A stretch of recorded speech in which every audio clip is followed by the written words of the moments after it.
نحمده ونصلي على رسوله الكريم اما بعد فاعوذ بالله من الشيطان الرجيم بسم الله الرحمن الرحیم۔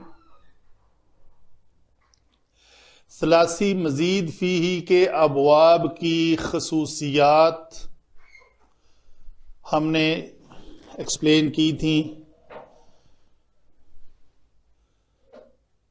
اور وہ بھی سلسلہ جاری ہے۔ ایک خصوصیت ہے ابتدا، اور یہ کون کون سے ابواب میں آتی ہے؟ باب انفعال، افعال، تفعیل، تفعل اور تفاعل میں۔ کیسے؟ اس کا معنی کیا ہے؟ اس خصوصیت کے حامل الفاظ کس طرح واضح ہوتے ہیں؟ یقیناً ابواب کی خصوصیات جو ہیں کسی لفظ سے ڈرائیو کرنا، نکالنا، یہ علماء کا ہی کام ہے، جو اپنے وسیع تر علم کی بنیاد پر قرآن اور حدیث کی روشنی میں ہمیں بتاتے ہیں، ہمیں اسے ہی فالو کرنا ہے۔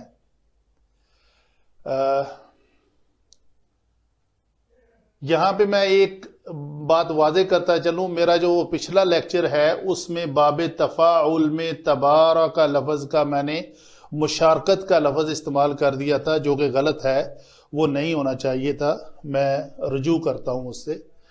تو یہ لفظ تبارک جو اصل ہے وہ یہ ہے۔ بہرحال دیکھتے ہیں ابتدا کیا ہے۔ کسی باب کی ابتدا اسی باب سے ہونا، یعنی اس سے مراد کیا ہے کہ یہ باب ہے، اس کی ابتدا یہاں سے ہی ہو رہی ہے۔ اس باب کی ابتدا شفا کا ثلاثی مجرد سے نہیں ہوئی کہ اس میں ہم نے ایک الف کا حمزہ کا اضافہ کر کے اس کو، مثلا ایک لفظ تھا جلسہ جس کا معنی ہے بیٹھنا، تو اس کو بنا لیا ہم نے اجلسہ یجلسو، تو گویا باب افعال بنایا ہم نے، تو ابتدا اس کی کہاں سے ہوئی؟ جلسہ، ثلاثی مجرد سے ہوئی۔ تو ابتدا اس کو کہتے ہیں، کسی باب کی ابتدا اسی باب سے ہونا بغیر اس کے کہ وہ فعل ثلاثی مجرد سے آیا ہو۔ یعنی جیسے جلس، اجلسہ جلسہ سے آیا ہوا ہے، ایسا باب جس کا ثلاثی مجرد سے کوئی تعلق نہ ہو۔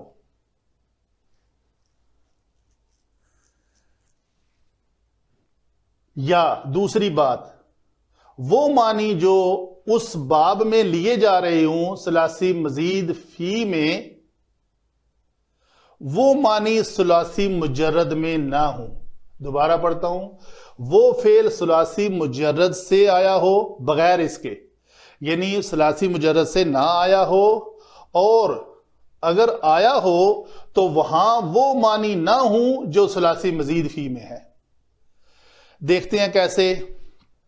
مثلا ایک لفظ ہے انطلق، تو انطلق کا لفظ جو ہے مثلا آتا ہے سورۃ الکہف میں، فانطلقا، انطلق انطلق، پس وہ دونوں چلے۔ تو یہ جو چلنے کا معنی ہے وہ ایک مذکر چلا، انطلقا وہ دونوں چلے۔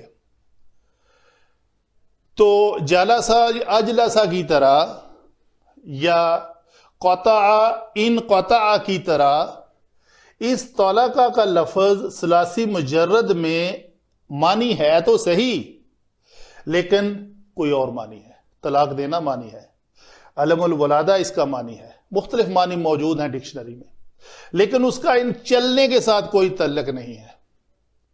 دوسرا لفظ لیتے ہیں اشفق۔ اشفق کا لفظ باب افعال سے ہے، اشفق یشفق اشفاقا، تو یہ لفظ اگر اس کا ثلاثی مجرد لیا جائے تو یہ معنی ہے مہربانی کرنے والا، شفیق، مہربانی، مہربانی کرنا۔ تو گویا اس معنی کا اس معنی کے ساتھ کوئی تعلق نہیں ہے۔ آ جاتے ہیں باب تفعیل میں۔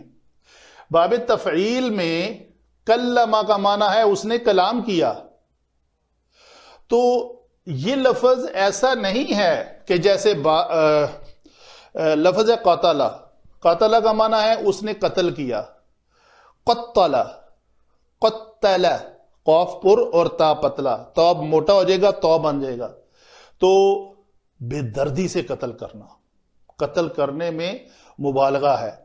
تو معنی قتلہ کا موجود ہے باب تفعیل میں بھی، لیکن یہاں کیا ہے، یہاں یہ باب کا لفظ خود اٹ سیلف یہاں سے ہی سٹارٹ ہوا ہے اور یہی اس کا معنی ہے. یہ کلمہ سے لفظ استعمال نہیں ہوا. کاف لام میم جو ہے اس کا معنی زخمی کرنا، انجرڈ، یہ لفظ ہیں اس کے میننگ. تو زخمی کرنے کا تعلق کلام کے ساتھ بالکل بھی نہیں ہے.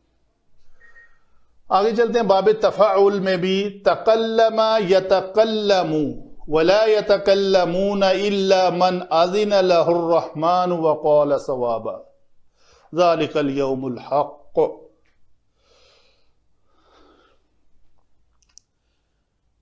کلم اللہ موسیٰ تکلیما، یہاں پہ بھی وہی لفظ ہے. کلمہ کا معنی زخمی کرنا ہے، لیکن یہ باب تفاعل سے استعمال ہوا ہے. باب تفاعل میں ایک لفظ ہے، کثرت سے قرآن پاک میں یوز ہوتے ہیں لفظ، اور اسی باب مفاعلہ سے ہی آتے ہیں. مبارکن، تبارک الذی بیدہ الملک وہو علی کل شیء قدیر. تو اس کا معنی کیا ہے؟ بہت بابرکت ہے وہ ذات. تو جب یہ بارکہ تھا تو اس کا معنی ہے اونٹ کا بیٹھنا، ٹو نی ڈاؤن. یہ اس کے معنی کا اس معنی کے ساتھ کوئی تعلق نہیں ہے. تو یہ ایک خصوصیت ہے ابتدا جو ثلاثی مزید فیہ کے ابواب میں سے ان 5 ابواب میں آتی ہے.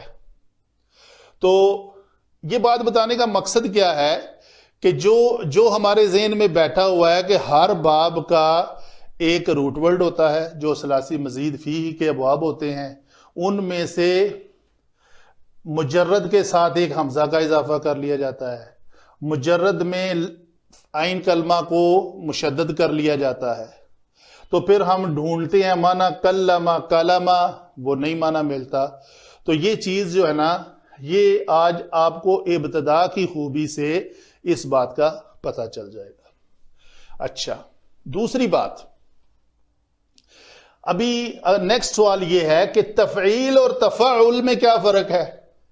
یعنی یہ ابتدا کا جو ہے خوبی وہ تو چلو دونوں میں استعمال ہو گئی، لیکن آگے جب کلمہ استعمال ہوتا ہے اس وزن پر اور اس وزن پر تو ان میں کیا خوبی ہے؟ آگے جو دوسری خوبیاں ہیں آپ نے ان کو لینا ہے. اس میں ایک خوبی ہے مبالغہ. تو جیسے کسی کام کے کرنے میں مبالغہ ظاہر کرنے کے لیے مفعول مطلق کا استعمال کیا جاتا ہے، اسی طرح باب تفعیل کے لفظ میں بھی مبالغہ آتا ہے. تو مبالغہ کس میں ہے؟ مبالغہ کاف لام لام میں نہیں ہے، زخمی کرنے میں مبالغہ نہیں ہے. اس لفظ کو ہم ثلاثی مزید فی میں نہیں لے جا سکتے، وہاں پہ اس کا معنی جو ہے وہ ڈیفرنٹ ہے، یہاں پہ اس کا معنی ڈیفرنٹ ہے. تو یہاں پہ اس کے معنی میں مبالغہ پیدا کرنے کے لیے باب تفعیل استعمال ہوا ہے، اور جب مبالغہ نہیں چاہیے تھا تو وہ باب تفاعل استعمال ہوا ہے. تو وہ آئے گا تفعل یتفعل سے تکلم یتکلم. تو جو مبالغہ اس کو باب تفعیل میں ملا، اس سے ساتھ اس کا مفعول مطلق بھی آیا، وہ اس کو یہاں نہیں ملا.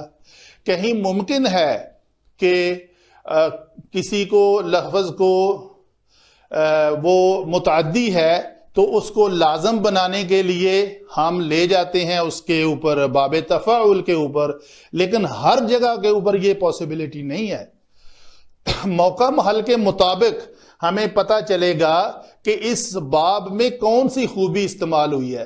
مثلا تعلم القرآن خیرکم من تعلم القرآن وعلمہ. تو کیا ہے یہاں پہ؟ تعلم، اس نے سکھایا، وعلمہ، اس نے سیکھا، تعلم القرآن، جس نے قرآن کو سیکھا، وعلمہ، اور اس کو آگے سکھایا. تو یہاں پہ تعلم القرآن، اس نے قرآن کو سیکھا. تو وہ دوسری جگہ پہ کیا ہے؟ علمہ، اور آگے اس نے سکھایا. تو گویا وہاں پہ اس کی خوبیاں عین لام میم کی وجہ سے وہ وہاں پہ مختلف ہیں اس کلمہ اور تکلمہ کی نسبت. تو تکلمہ اور کلمہ میں یہ فرق یہاں پہ وہ ہے مبالغے کا، اور یہاں پہ وہ مبالغہ استعمال نہیں ہوا. تو گویا شارٹلی ہم اس کو سمرائز کریں تو آپ کو آج کے درس میں ثلاثی مزید فیہ کی ابواب کی خصوصیات میں سے ایک لفظ ملا، ایک خصوصیت کا پتہ چلا جو ابتدا ہے.